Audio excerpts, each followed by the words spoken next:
What's up, y'all? It's Zach Zender and Chris Johnson. And we are back for Red Letter Disciple season number 8. Amazing. I can't believe we made it. Yeah, it's been good. And this season, we have 12 amazing interviews for you. We talk about generosity. We talk about discipleship. We're talking about how to give and love and receive. You are going to want to catch every episode. We got, I would say, the highest powered Gen Z leaders in the season that we've ever had before. Definitely. We've got a world champion coach of the Little League World Series, plus a national championship golfer at Auburn this year, talking about how to bring faith into sports like Little League Baseball. So good. Did you know you can do that? Yeah. And even college golf. So good. It's really cool conversations. Chris, give me one or two that stood out. One that really stood out to me was the young Kate Gardner, who at 21 years old gets this massive inheritance.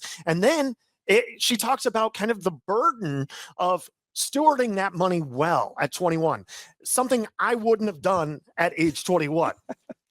Or maybe even age 51. When you get there, because clearly you're not that old, are you? No. Oh, boy. We're getting old. I know. That's rough. But it's a really great season. So we got, let me tell you about a few of the guests. Noah Heron is pastor of Way Church, wrote the book Holy Habits, just really doing a fabulous job reaching Gen Z and leading in a powerful way. Funny side note. The man loves queso and is lactose intolerant. Yeah, we'll talk about that.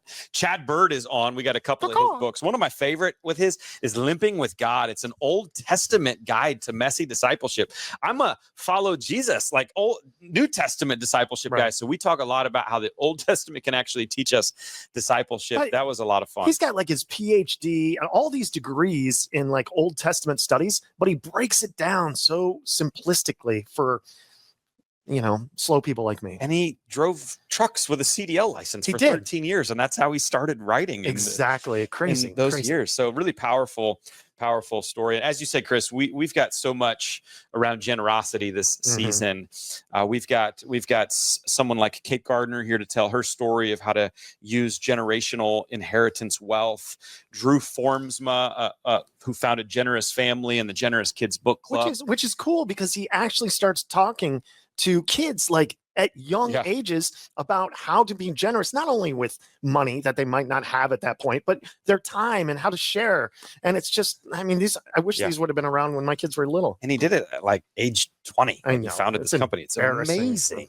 Grant Skeldon's on to talk. That was one of my favorite conversations. Really one of the more convicting ones about the different gospels, that maybe prosperity gospel was a thing of the past, and maybe it's still around today, but there's new gospels that especially younger generations are striving for. And so we're gonna talk through what we're really going after. Peter Greer comes on, the CEO of Hope International, to talk about scarcity mindset versus the abundance mindset. And the cool thing that they're doing there is they're creating material and they're not hoarding it. They're open sourcing it so anybody can kind of use their resources for free. Yeah, amazing.